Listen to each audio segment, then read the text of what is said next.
Ready చేసుకున్న తర్వాత గుండెపోటు అని చెప్పారు అనేది కూడా వాస్తవమే. గుండెపోటు కాదు, ఇది మర్డర్ అని చెప్పింది అప్పుడే అనేది వాస్తవం.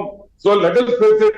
It's a planned, beautifully, successfully implemented murder sketch. ఈ స్కెచ్ లో బలైంది ఇద్దరు మనుషులు. ఒకటి వివేకానంద రెడ్డి చనిపోయాడు, ఒకటి చంద్రబాబు నాయుడు ఓడిపోయాడు.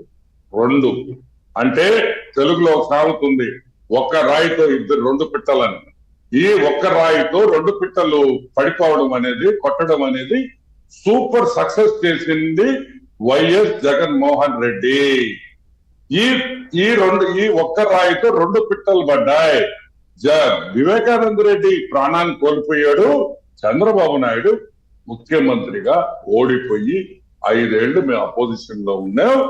అపోజిషన్ లో ఉండడమే కాదు, జైలుకి వెళ్లాల్సిన పరిస్థితి కూడా వచ్చిందంటే అది ఈ మర్డర్ జరిగిన వల్ల, ఈ మర్డర్ వాళ్ళు వాడుకున్న దాని వల్ల, ఈ మర్డర్ ప్రజలు నమ్మిన దాని వల్ల ఈ రోజు తెలుగుదేశం పార్టీ వివేకానంద రెడ్డి హత్యకి ఎంత విధంగా మేము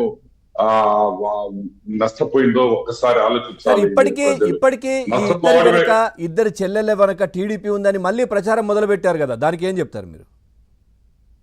ఏముందండి, ఇప్పుడు ఒకటండి, వాళ్ళు సరిగ్గా వాస్తవం చెప్పాలంటే ఇప్పుడు వాళ్ళిద్దరు చంద్రబాబు నాయుడు చెప్పినట్టు ఆడుతున్నాడంటే వాళ్ళ కుటుంబాన్ని వాళ్ళు తిట్టుకుంటున్నారు. వాళ్ళ కుటుంబాన్ని వాళ్ళు అవమానించుకుంటుంటే మనం ఏం చెప్తామండి? సిగ్గులేని వాళ్ళు చెడు. ఒకటి, నా చెల్లెలు అమ్ముడు పోయింది, వివేకానంద రెడ్డి ఇద్దరు చెల్లెళ్ళు అమ్ముడు పోయారంటే వైఎస్ కుటుంబం అమ్ముడు పోయే కుటుంబమా?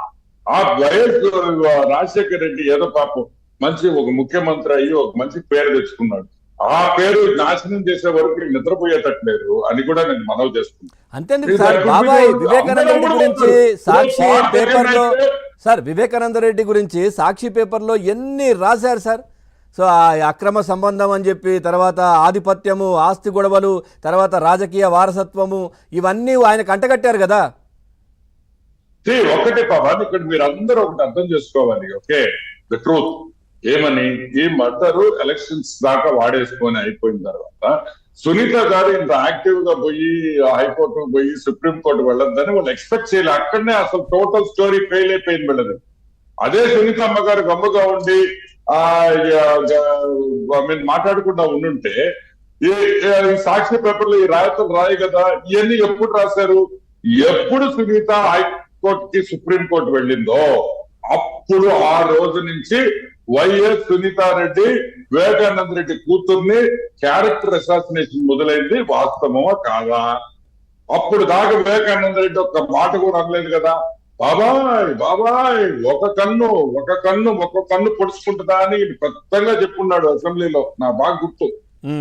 అటువంటి కన్ను పొడుచుకున్న క్యాండిడేట్ ఈ రోజు వైఎస్ సునీత మీద క్యారెక్టర్ అసాసినేషన్ ఎప్పుడు రావాలా? ముందరే రావాలా?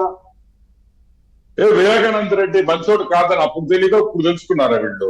సరిగా వినిపిస్తున్నారు. నిజంగా అతను మంచోడు కాకపోయి ఉంటే ఆయనకి ఇద్దరు భార్యలు ఉన్నారని